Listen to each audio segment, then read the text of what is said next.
Welcome to our channel. ఈరోజు అండి మనతో పాటు ఉన్నారు ఎండి ఆయుర్వేద డాక్టర్ మహేష్ బాబు గారు. సార్ ఈరోజు ఎందుకున్నారంటే ఈ మధ్య కాలంలో చాలామంది మనం చూస్తున్నాం, చిన్న నుంచి పెద్దల వరకు ప్రతి ఒక్కరు స్పెట్స్ లేకుండా బయటకు రావట్లే. ఇది స్టైల్ కోసం కాదండి, స్పెట్స్ పెట్టుకునేది సైట్ కోసం పెట్టుకుంటా ఉన్నారు. ఇది మెయిన్ ప్రాబ్లం. ఈ సైట్ని మనం తగ్గించుకోవడానికి, మన చూపుని పెంచుకోవడానికి ఈరోజు నేను చెప్తున్నాను, డైరెక్ట్గా మీకు లైవ్లో చూపిస్తాను. ఇలా మీరు ఇంట్లో చేసుకోగలిగితే షూర్గా మీరైతే కంటి చూపు పెరుగుతుంది, అందమైన ఈ ప్రపంచాన్ని చూడొచ్చు అని చెప్పేసి అంటున్నారు సార్. ఎలానో ఈ ప్రిపరేషన్ ఎలానో అండ్ ఎలా తీసుకోవాలో, అంటే ఎలా సార్ చెప్పే ప్రిపరేషన్ ఎలా మీరు గమనించి అలానే చేసుకోండి, కంపల్సరీ చూపు పెరుగుతుంది. నమస్తే సార్. నమస్తే అండి. సార్, కంటి చూపు ఈ అబ్బాయి కూడా ఆల్రెడీ స్పెట్స్ వాడుతున్నాడు. ఆ అబ్బాయికి సైట్ పెరిగింది. అందుకోసమే ఆ అబ్బాయిని మనం తీసుకొచ్చాము ఈరోజు. ఈ అబ్బాయి పైన ఈరోజు మనం చేస్తున్నాం. ఇలా ఎన్ని రోజులు మీరు చెప్పినట్టు ఈరోజు ప్రిపరేషన్ కూడా చేసి చూపిస్తున్నారు, కంటి చూపు మెరుగవుతుంది. ఇప్పుడు నేను చెప్పబోయేది తూచా తప్పకుండా ఒక 21 రోజులు పాటిస్తే కనుక ఖచ్చితంగా మీకు ఉన్న ప్రాబ్లం అయితే ప్రాబ్లం సాల్వ్ అవ్వడం కానీ, లేదా కంటి చూపు మెరుగుపడాలనుకున్న వాళ్ళైతే మెరుగుపడడం కానీ జరుగుతుంది. అయితే 21 రోజుల తర్వాత మీరు మార్పు అనేది గమనిస్తారు. బట్ మీకున్న ప్రాబ్లంకి ఆ తర్వాత ఎన్ని రోజులు వాడాలనేది ప్రాబ్లం పట్టించి మారచ్చు. ఇప్పుడు కొంతమందికి ఏంటంటే 40 రోజుల నుంచి 60 రోజుల వరకు టైం తీసుకోవచ్చు. బట్ ఖచ్చితంగా 21 రోజులు వాడిన తర్వాత కంటిన్యూస్గా మీకు చేంజ్ అనేది కనిపిస్తుంది. అంటే మీకు సపోజ్ ఒక ఐ ప్రాబ్లం ఉందనుకోండి, దాని యొక్క బాధ మీరు ఏదైతే పడుతున్నారో అది కొంచెం తగ్గడం మీకు తెలుస్తుంది. లేదు ఐసైట్ ఇంప్రూవ్మెంట్ కోసమే మీరు వాడుతున్నట్టయితే ఖచ్చితంగా మీకు ఐ విజన్ క్లియరెన్స్ అనేది తేడా తెలుస్తుంది.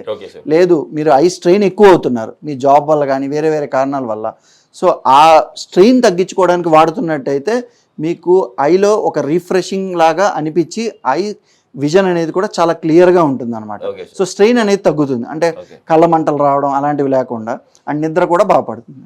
ఓకే సార్, ఇప్పుడు యాక్చువల్ ఈ అబ్బాయికి ఐసైట్ తగ్గి ఐ విజన్ ఇంక్రీజ్ అవ్వడానికి ఈరోజు మీరు ప్రాక్టికల్గా ఏం చేసి చూపించబోతున్నారు? నేను చెప్పబోయే ప్రొసీజర్ ఏంటంటే నాభి పూరణ అంటారు. అంటే నార్మల్గా ఏంటి అంటే నాభి అంటే మనం బొడ్డు అంటాం కదా, అంబ్లికస్ అంటారు. ఆయుర్వేదిక్లో నాభి అంటారు. ఈ నాభి అనేది ఒక గేట్వే అనమాట. అంటే మొత్తం బాడీలో ఉన్న వాటన్నిటికీ ఇది ఒక మార్గం అనమాట. ఇది ఒక దారి. దీని నుంచి మనం ఏదైనా మందుని ఇచ్చి దాన్ని అబ్జార్బ్ చేసుకునే కెపాసిటీ ఆ ఏరియాకు ఉంటుంది. దానివల్ల ఏంటంటే ఆయుర్వేదిక్ ట్రీట్మెంట్లో డిఫరెంట్ ఆయిల్స్ లాంటివి కానీ, మెడిసిన్స్ లాంటివి కానీ, ఫర్ ఎగ్జాంపుల్ మీరు చూడండి, చిన్నప్పుడు ఎప్పుడైనా ఏదైనా ఒక పిల్లోడికి ఏదైనా ప్రాబ్లం వస్తే ఇంట్లో ఎవరైతే అమ్మమ్మ కానీ నానమ్మ కానీ ఈ భాగంలో బొడ్డు మీద ఏదైనా అప్లై చేస్తే వెంటనే ఆ బాబు ఏడవడం మానేయడం కానీ, లేకపోతే తర్వాత ఒకవేళ అరుగుదల లేని వాళ్ళకి అరుగుదల వచ్చేయడం కానీ ఇలా జరుగుతూ ఉంటుంది. ఆ టైంలోనే వాళ్ళు అలా చేశారంటే దానికి అర్థం ఏంటంటే ఒక మెడిసిన్ని అబ్జార్బ్ చేసుకునే కెపాసిటీ ఆ రీజన్కి ఉంటుంది. ఫస్ట్ ఇప్పుడు నేను చెప్పేది ప్రొసీజర్ ఏంటి, ఎలా చేయాలి అనేది చూద్దాము. ఫస్ట్ ఏంటంటే ఈ పార్ట్లో మనం కంటి చూపు గురించి మనం తీసుకోవాల్సింది ఏంటి అంటే ఆల్మండ్ ఆయిల్ అంటారు. బాదం నూనె. బాదం నూనెకి ఏంటంటే vitamin A and like keratin, vitamin E, ఇలాంటి ప్రాపర్టీస్ ఉన్నాయి. కాబట్టి ఈ బాదానికి సంబంధించిన ఆయిల్ని మనం జస్ట్ ఒక డ్రాప్స్ లాగా ఇక్కడ వేసుకుని కొంచెం జెంటిల్గా, అంటే మరీ ప్రెషర్ పెట్టినట్టు కాకుండా అలానే మరీ స్మూత్గా కాకుండా కొంచెం లైట్ ప్రెషర్ అప్లై చేసి మసాజ్ లాగా చేస్తే కనుక ఒక 21 డేస్. మనం ఒకసారి కానీ 2 సార్లు కానీ అవసరాన్ని బట్టించి 21 డేస్ నేను చెప్పినట్టు చేస్తే కనుక డెఫినెట్గా అది ఐ రిలేటెడ్ ప్రాబ్లమ్స్ కావచ్చు, ఐ సైట్ కానీ డెఫినెట్గా ఇంప్రూవ్మెంట్ అనేది కనిపిస్తుంది అనమాట. ఇప్పుడు మనం ఇది 2 రకాలు, ఇప్పుడు ఇది బాదం నూనె తీసుకున్నాం మనము. ఈ బాదం నూనెని ఫస్ట్ మనం ఇలాగా ఒక ధారలాగా ఇలా పోసి, లేదు మన దగ్గర డ్రాపర్స్ ఉంటాయి కదా, ఆ డ్రాపర్స్ తీసుకుని ఇలాగా ఒక 4 to 6 డ్రాప్స్ వేయడం కూడా చేసుకోవచ్చు. ఇప్పుడు మీరు చూస్తే కనుక ఇక్కడ ఇది వేసాం మనము, ఇక్కడ అది ఫిల్ అయింది కదా, ఇది స్ప్రెడ్ అవుతుంది. దీనిని మనం ఈ ఏరియాలో లైట్గా, అది చూడండి, అది ఇక్కడే ఈ పార్ట్లోనే ఇలా అక్యుములేట్ అయ్యింది కదా. ఈ రీజన్లో ఇలాగా రొటేట్ చేసుకుంటూ మనం రొటేట్ చేసుకుంటూ, లేదంటే ఒకే క్లాక్ వైజ్ డైరెక్షన్లో ఇలాగ రొటేట్ చేసుకుంటూ ఒక 5 to 10 minutes ఇలా కనుక మద్దన చేసుకుంటూ ఆయిల్ ఉన్నదాన్ని అలాగే కొంచెం సేపు ఉంచుకుని చేయొచ్చు. ఓకే సో ఈ విధంగా ఏంటి అంటే మనం రోజుకి పర్టికులర్గా 2 సార్లు అనేది చేయొచ్చు. ఒకటి పొద్దున్న స్నానం అయిపోయిన తర్వాత, రెండోది రాత్రి పడుకునే అరగంట ముందు. Okay sir. మార్నింగ్ స్నానం అయిపోయిన తర్వాత ఫ్రెష్గా ఉన్న టైంలో ఇలాగ చేసుకుని కొంచెంసేపు మద్దన చేసుకోవచ్చు. అండ్ అదేవిధంగా సాయంత్రం పడుకునే ముందు జస్ట్ మనం బెడ్ మీద పడుకుంటాం కదా, కొన్ని డ్రాప్స్ తీసుకుని అక్కడ వేసేసుకుని స్లైట్గా మద్దన చేసేసుకుని మనం కొద్దిసేపు ఉన్నాక హాయిగా నిద్రపోవచ్చు అనమాట. సరే, అసలు బొడ్డులోనే అంటే బొడ్డులో ఇక్కడ మాత్రమే ఇలా చేసుకోవడానికి గల కారణం ఏంటి? అబ్జర్వ్ పొజిషన్ ఇక్కడే ఉండడానికి రీజన్ ఏంటి? అది ఏంటంటే ఫస్ట్ ఆఫ్ ఆల్ అందరికీ నేను ఒక విషయం చెప్పాలనుకుంటున్నాను. అదేంటంటే అందరికీ తెలుసు, బిడ్డ కడుపులో పెరిగినప్పుడు కూడా దానికి ఉన్న ఏకైక కనెక్షన్ అంటే ఫుల్ న్యూట్రిషన్ పరంగా కానీ పోషణ పరంగా కానీ ఉన్న కనెక్షన్ ఏదైతే ఉందో అది ది అంబ్లికస్ అంటారు. సో అది కట్ చేస్తాము ఓన్లీ అంతవరకే అని అందరూ అనుకుంటారు. కానీ ఆయుర్వేద ప్రకారం ఏంటంటే ఒక 72,000 నాడులు అనేవి మన ఒంట్లో ఉంటాయి. సో ఇవన్నీ ఏంటంటే సబ్టిల్ ఎనర్జీ ఛానల్స్ అంటారు.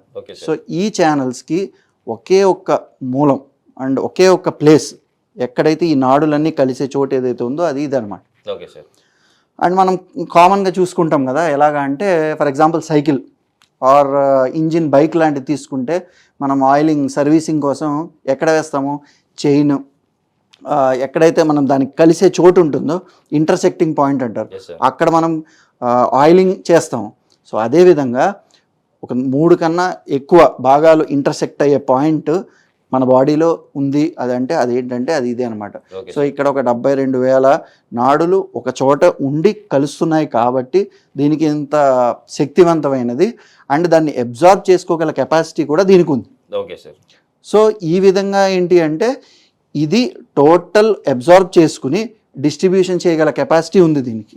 సో అందుకని ఇదొక అందుకే చెప్పాను ఇందాక ఒక పాత్వే ఆర్ రూట్ అని మొత్తం బాడీ మొత్తం అవ్వడానికి. సో ఈ విధంగా నాభి అనేది మనకి చాలా చాలా చాలా ఇంపార్టెంట్. అఫ్ కోర్స్ మీరు చూడొచ్చు ఈ స్టెమ్ సెల్ థెరపీ కూడా ఈ మధ్య డెవలప్ అయింది. సో అక్కడి నుంచి వాళ్ళు ఆ సెల్స్ తీసి స్టోర్ చేసి తర్వాత ట్రీట్మెంట్కి ఉపయోగించడం అనేది జరుగుతుంది. సో యాక్చువల్గా దీని మీద ఇంకా ఒక ఎక్స్టెండెడ్ రీసెర్చ్ లాంటిది కండక్ట్ చేసి చాలా విషయాలు తెలుసుకోవచ్చు యాక్చువల్గా ఇలాంటి విషయంలో. బట్ దీనివల్ల అయితే చాలా మంచి అండ్ బెటర్ రిజల్ట్ అనేది ఉంటుంది అనమాట. సార్, అంటే ఇలా మనం చేసుకుంటున్నాము 21 days ఇంప్రూవ్మెంట్ అయితే వచ్చింది, అప్పుడు స్పెట్స్ తీసేసేయచ్చు. సో దీంతో పాటు అంటే ఇలా అంటే ఈ థెరపీతో పాటు ఇప్పుడు మీరు చేసిన థెరపీతో పాటు సో ఫుడ్ హ్యాబిట్స్ ఏమైనా మార్చుకోవాలంటారా? ఖచ్చితంగా అండి. ఎందుకంటే మనం ఏది మందు ఎలాంటి థెరపీ ఏదైనా ట్రీట్మెంట్ ఏదైనా తీసుకోండి, అది ఉట్టిగా చేస్తే ఎటువంటి ఉపయోగం అయితే ఉండదు. ఎందుకంటే మనం తీసుకోవాల్సిన జాగ్రత్తలు ఏదైతే ఉందో లేకపోతే పథ్యం కానీ ఇలాంటివి ఫాలో అవ్వాల్సిందే ఖచ్చితంగా. ఎందుకంటే ఇప్పుడు ఫస్ట్ కళ్ళదే తీసుకుందాం, దానికి సంబంధించిన మనం జాగ్రత్తలు చూస్తే కనుక ఇప్పుడు మనం ఎక్కువ గంటలు స్క్రీన్ టైం అనేది చేస్తున్నాం. సో అది ఎంతైనా కొంచెం తగ్గించుకుని నిద్ర అనేది కరెక్ట్ టైంకి పోవాలి. దాంతోపాటు మీరు అన్నట్టుగా ఫుడ్ హ్యాబిట్స్ అన్నారు, ఐకి related vitamin A and vitamin E rich foods ఏవైతే ఉన్నాయో ఫర్ ఎగ్జాంపుల్ ఆకుకూరలు తీసుకోండి, లేదంటే బాదం అలాంటివి తీసుకోండి. సో క్యారెట్స్, సో ఇలాంటి నేను ఇందాక కూడా చెప్పాను ఇదివరకు పొనగంటి కూర అని ఒకటి. సో ఈ విధంగా different vitamin A rich products ఏవైతే ఉన్నాయో అవి తీసుకోవాలి. అండ్ ఫ్రూట్స్ కూడా. సో ఇప్పుడు ఏంటంటే అందరూ ఈ ఫాస్ట్ ఫుడ్స్ అవన్నీ తీసుకుని మెయిన్ వాల్యూ ఉన్న న్యూట్రిషియస్ ఫుడ్ ఎవరు తీసుకోవడం లేదు. సో ఫుడ్ అనేది తీసుకుని స్లీప్ అనేది ఉండి ఐ స్ట్రెయిన్ అనేది కొంచెం తగ్గించుకుని and of course mental stress కూడా మనం తగ్గించుకుంటే డెఫినెట్గా రిజల్ట్స్ అనేది ఇంకా చాలా బెటర్గా ఉంటాయి అన్నమాట. ఓకే సార్, నిజంగా సార్ ఈరోజు అయితే మన ప్రేక్షకుల కోసం డైరెక్ట్గా థెరపీ అయితే చాలా చక్కగా చూపించారు. కంపల్సరీ ఇంట్లో కూడా మీరు కూడా ట్రై చేయొచ్చండి. కంపల్సరీ ఇలా చేసుకోండి. సార్ చెప్పిన ఫుడ్ హ్యాబిట్స్ మార్చుకొని మీరు ఇలా 21 days చేసుకుంటే షూర్గా మీరైతే ఐసైట్ ప్రాబ్లం నుంచి బయటపడవచ్చు అండ్ మీ విజన్ అయితే ఇంక్రీజ్ చేసుకోవచ్చు అని చెప్పి సార్ చెప్తున్నారు కదా. కంపల్సరీ వాడండి, చేయండి. సో సార్ ఈరోజు మన ప్రేక్షకుల కోసం ఇంత మంచి థెరపీ గురించి మన ప్రేక్షకులకు తెలియజేశారు. ఇంతకుముందు కూడా మీరు యాక్చువల్లీ ఐసైట్ కోసం చెప్పారు, అది కూడా మన ప్రేక్షకులు పాటించి వాళ్ళకైతే బెస్ట్ రిజల్ట్స్ వచ్చినాయి, మన కామెంట్లు కూడా వచ్చినాయి. అలాగే ఇది కూడా మన వాళ్ళు చేసి కంపల్సరీ కామెంట్ చేస్తారని ఆశిద్దాం సార్. ఇంత మంచి థెరపీ గురించి మన ప్రేక్షకుల కోసం తెలియజేసినందుకు థ్యాంక్ యూ.